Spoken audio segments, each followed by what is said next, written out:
చూస్తూ ఉన్నాం ప్రియమైన వాళ్ళరా. అందుకనే అపోస్తలుడైన పౌలు ఈ యొక్క 13వ రోమీయులకు రాసిన పత్రిక 13వ అధ్యాయము 11వ వచనాన్ని ఒకసారి చూద్దాం.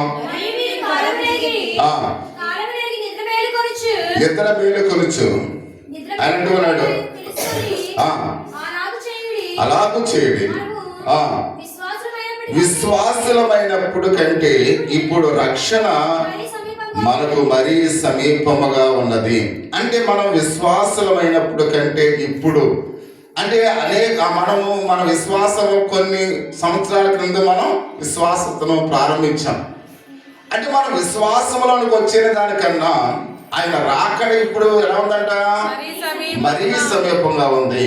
అంటే మన విశ్వాసంలోకి వచ్చాం, చాలా కాలం అయింది, కానీ ప్రస్తుత దినాలు ఆయన రాకడ బహు సమీపంగా ఉంది.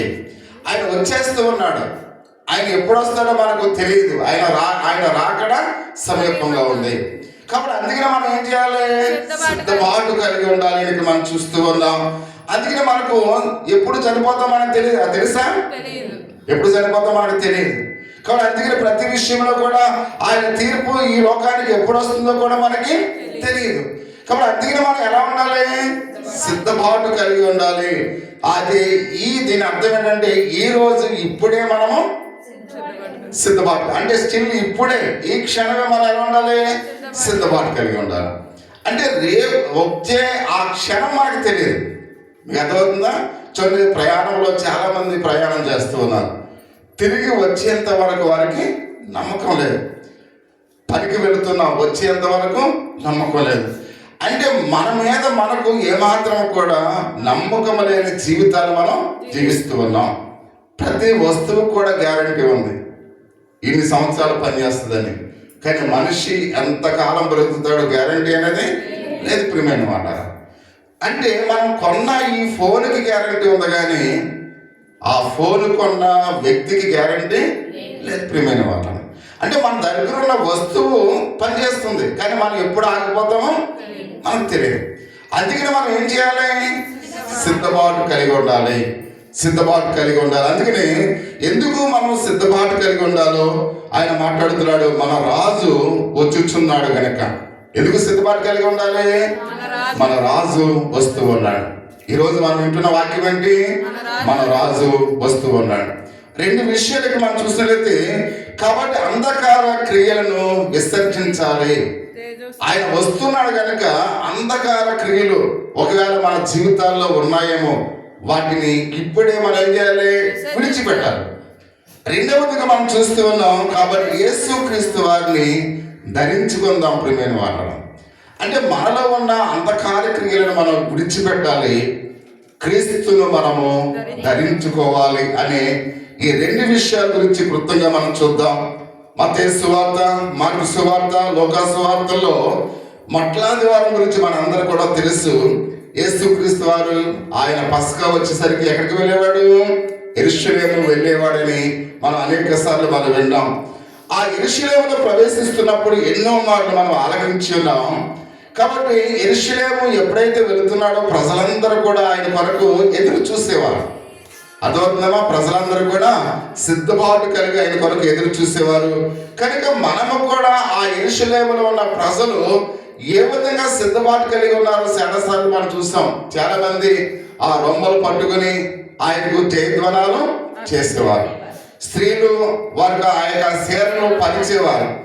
అనేక మంది వస్త్రాలని పరిచేవారు. ఆ వస్త్రాల మీద ప్రభు ఆసీనుడై ఉన్న ఆ గాడిద దాని మీద ఏమైతే ప్రయాణం చేసినట్లుగా మనము అనేక సార్లు మట్లాది వారి సందర్భంగా ఉన్న విషయాన్ని మనం చూస్తూ ప్రజలందరూ కూడా వాళ్ళు సిద్ధపాటు కలిగి ఉండేవారు. చూడండి, మన గ్రామానికి ఒకవేళ ముఖ్యమంత్రిగా వస్తున్నారనుకోండి, అధికారులు, గ్రామస్తులు, ఉద్యోగస్తులు అందరూ కూడా ముందే వాళ్ళు ఎలా ఉంటారు, సిద్ధపాటు కలిగి ఉంటారు. అంటే మన యొక్క గ్రామానికి ముఖ్యమంత్రి గారు వస్తున్నారు కనుక ఆయన కొరకు మనం ఎలా ఉండాలి, సిద్ధపాటు కలిగి ఉండాలి. అలాగే యెరూషలేము ప్రభు అయిన యేసుక్రీస్తు వారు వెళుతున్నప్పుడు కూడా ప్రజలందరూ కూడా సిద్ధపాటు కలిగి ఉన్నారు అనే విషయాన్ని మనం చూస్తూ ఉన్నాం. అంటే వాళ్ళు ఒక రాజు ఏ విధంగా ఆ రాజును ఆహ్వానించాలో వారు ఎరిగి ఆయన్ని ఆ రాజుగా వారు ఆహ్వానించేవారు. ముఖ్యమంత్రి గారు వస్తున్నారంటే ఇప్పుడు మన గ్రామానికి ఏం చేస్తారు? పారిశుద్ధ కార్మికులు తుడిసేస్తారు, రోడ్లన్నీ కూడా తుడుస్తారు. ఆ రోడ్లన్నీ కూడా తుడిసి ఏం చేస్తారు? ముగ్గు వేస్తారు. అంటే అవి ఎవరైనా ఒక కొత్త వ్యక్తి చూస్తాడనుకోండి, ఈ గ్రామానికి ఎవరో అధికారి వస్తున్నారని గుర్తు అన్నమాట.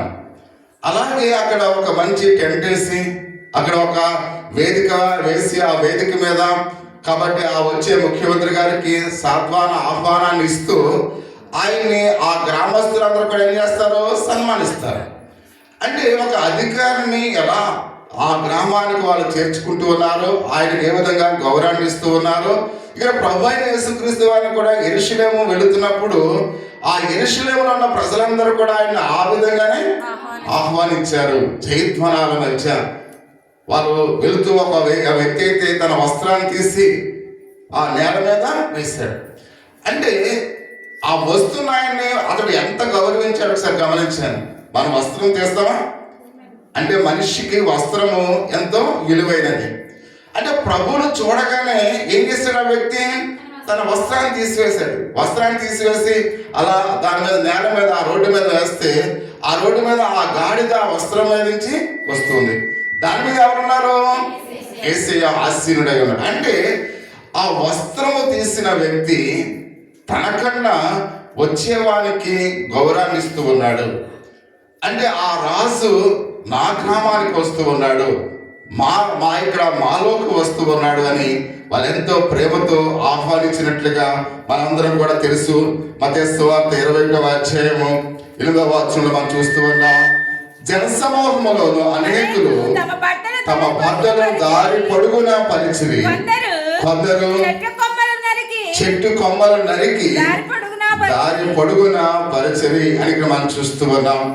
అంటే ఒకరోజు ఏ వ్యక్తి అయితే తన పై వస్త్రమును తీసి పరసగా దాని మీద రాజుగారు ఆ గాడిద మీద ఏ విధంగా ప్రయాణం చేస్తూ ఉన్నాడో ఆ రాజును అతడు ఎంతో గొప్పగా చూచాడు అనే విషయాన్ని పరిశుద్ధ గ్రంథంలో అయితే మనం చూస్తూ ఉన్నాం.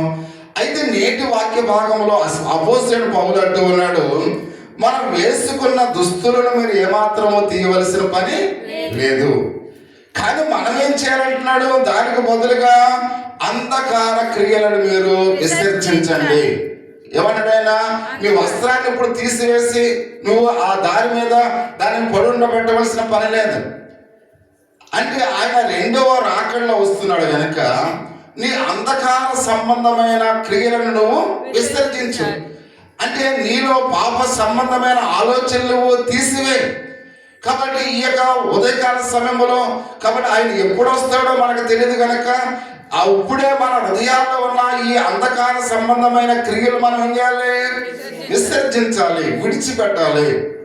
విడిచిపెట్టడం అంటే దాని అర్థం ఏంటంటే, చూడండి, మన ఇంటిలో పాడైపోయిన అన్నాన్ని పట్టుకెళ్ళి మనం పొంగులో పాడేస్తాం. అంటే ఆ అన్నాన్ని మనం ఏం చేస్తాం? పాడేస్తాం. మళ్ళీ ఒక అరగంట పోయిన తర్వాత మళ్ళీ దాని అంతటిని ఎత్తుకుని తీసుకురాం. అంటే మనము అపోస్తలుడు పౌలు ఏమంటున్నాడు? నీలో ఉన్న అంధకార సంబంధమైన క్రియలను విసర్జించు. అంటే ఆ పాపము నీలోనికి మన తీసుకురాకు. పడవేసిన అన్నాన్ని మనం తీసుకొస్తాం. నేను తీసుకొస్తానన్న వాళ్ళు ఎవరు ఉన్నారా? అందుకని అంటాడు, మామూలుగా కుక్క కక్కిన దానిని ఏం చేస్తాడంట? మరలా దాని కొరకు ఆశపడుతుంది. అంటే మనం ఆ యొక్క అంధకార సంబంధకరమైన ఈ యొక్క విషయాలు మనం విసర్జించినప్పుడు దాన్ని మరలా మన హృదయంలోనికి మనం ఏమాత్రం కూడా తీసుకోకూడదు. అంటే నీ వస్త్రాన్ని నువ్వు తీయవలసిన పని లేదు, కానీ నీ హృదయంలో ఉన్న అంధకార సంబంధమైన విషయాన్ని విసర్జించమని పరిశుద్ధైన పౌలు తెలియపరుస్తూ ఉన్నాడు అనే విషయాన్ని మనం చూస్తూ ఉన్నాం. అంత మాత్రమే కాకుండా మనల్ని ఆయన ఎంకరేజ్ చేస్తూ ఉన్నాడు, ప్రోత్సహిస్తూ ఉన్నాడు. అంత మాత్రమే కాకుండా ఆయన అంటూ ఉన్నాడు 12వ వాక్య భాగంలో బి భాగంలో అంధకార క్రియలను విసర్జించడమే కాకుండా తేజో సంబంధమైన యుద్ధ పరికరములను ధరించుకొనటి అని మనం చూస్తూ ఉన్నాం. అంటే మనలో అంధకార సంబంధమైనవన్నీ కూడా తీసివేయాలి, కొన్ని ధరించుకోవాలి. అంటే ఇవి తీసివేస్తే ఏం చేయాలి? చూడండి, ఇప్పుడు మన షర్టు ఆ మరకలు పడిపోయింది, ఆ షర్ట్ మీద మామూలుగా కొన్ని మరకలు ఉన్నాయి, రక్తపు మరకలు ఉన్నాయి. ఇప్పుడు ఈ షర్ట్ మనం తీసేస్తున్నాం, తీసేసి వెళ్ళిపోతున్నాం. అమ్మా వెళ్తాం, వెళ్ళాం. ఏం చేస్తారో చెప్పాలి. మగపిల్లలే ఇప్పుడు షర్ట్ మీద మరకలు పడ్డాయి, రక్త మరకలు ఉన్నాయి, మ్యారేజ్కి వెళ్ళాలి. ఆ షర్ట్ మనం తీసేసి మళ్ళీ ఏం చేస్తారు చెప్పరండి? ఏం చేస్తారు? మళ్ళీ వేరే తెల్ల షర్ట్ వేసుకుంటాం. అవునా? తెల్ల షర్ట్ వేసుకుంటాం. అంటే ఈ పాత షర్ట్ మనం తీసేస్తాం. ఎందుకని? దాని మీద మరకలు ఉన్నాయి కాబట్టి. ఇప్పుడు కొత్త షర్ట్ వేసుకుందాం. అపోస్తలుడైన పౌలు ఏమన్నాడు?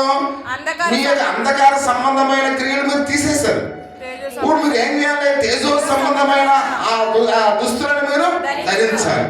అంటే ఇవి మనకు ఉండకూడదు, ఇవి మనకు ఉండాలి. ఏంటి అవి? ఒకసారి మనం అపోస్తలుడైన పౌలు సెలవిస్తున్న యొక్క మాటలు మనం చూస్తూ ఉన్నాం. ఆయన మాట్లాడుతూ ఉన్నాడు దేవుని యొక్క వాక్య భాగములో. అంధకార క్రియల గురించి ఆయన వివరిస్తూ, అతడు అల్లరితో కూడిన ఆటపాటలైనను మత్తైనను లేకయు కామ విలాసమైనను పోకిరి చేష్టలైనను లేకయు కలహమైనను మత్సరమైనను లేకయు పకటి యందు నడుచుకున్నట్లు మర్యాదగా నడుచుకుందుము అని అంటూ ఉన్నాడు ప్రియమైన మాట. అంటే మనం ఏటిని తీసివేయాలి? అల్లరితో కూడిన ఆటపాటలు, మత్తు, అంటే ఇవన్నీ కూడా అంటే ఈ లోక సంబంధమైన విషయాల్లో పాపములో నడిపించే ప్రతి దానిని కూడా క్రైస్తవుడు విడిచిపెట్టాలి. విడిచిపెట్టి ఇక్కడ తేజో సంబంధమైనవి మనము ధరించుకోవాలి. పగటి యందు మనం ఏ విధంగా మర్యాదగా నడుస్తూ ఉన్నామో అటువంటి మర్యాదను మనము కలిగి ఉండాలి. అంత మాత్రమే కాకుండా ఆయన అంటూ ఉన్నాడు, అల్లరితో కూడిన ఆటపాటలు మత్తైనను లేక కామ విలాసములు పోకిరి చేష్టలు అని పౌలు సెలవిస్తూ ఉన్నాడు. అంటే ఈ పాపము 6వ ఆజ్ఞకు విరోధంగా ఉంది. ఈ పాపము ఏ ఆజ్ఞకు విరోధంగా ఉందంట? 6వ ఆజ్ఞ. 6వ ఆజ్ఞ ఏంటి? వ్యభిచరింపకూడదు. అంటే వ్యభిచరింపకూడదు అనే మాటకు ఇది విరోధంగా ఉంది అని పరిశుద్ధుడు పౌలు సెలవిస్తూ ఉన్నాడు. అంటే ఈ యొక్క ఆజ్ఞ చాలా సింపుల్ గా ఉంది, చాలా చిన్నది. అన్ని ఆజ్ఞలో కన్నా చాలా చిన్నది, కానీ చాలా పవర్ఫుల్ అయిన పాపం ప్రియమైన మాట. అంటే అది చాలా చిన్నదిగా ఉంది, కానీ దానిని వచ్చే పరివాసానం మాత్రము చాలా పెద్దది. అది మనం చూస్తాం. ఆరోల గ్రామంలో పాస్టర్ గారు మొదటి రోజు చెప్పిన ఆ 6వ ఆజ్ఞ భావాన్ని ఆయన చెప్పాడు. కాబట్టి ఆ 6వ ఆజ్ఞలో ఎవరు పాపిగా చేయబడ్డాడు? ఆ నరహత్య చేశాడు ఎవరైనా? దావీదు గారు. అంటే ఇది చిన్న పాపం అయినప్పుడు కూడా దావీదు జీవితంలో చాలా పెద్ద సమస్యలను తీసుకొచ్చింది. అంటే మన జీవితాల్లో కూడా 6వ ఆజ్ఞ చాలా చిన్నదిగా ఉన్నప్పుడు కూడా మానవుని యొక్క జీవితాన్ని అది నాశనం చేస్తుంది.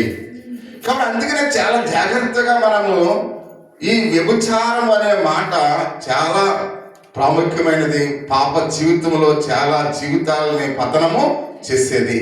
కాబట్టి అందుకనే ఈ మాట గురించి అపోస్తలుడు పౌలు సెలవిస్తూ ఆయన చెప్తూ ఉన్నాడు.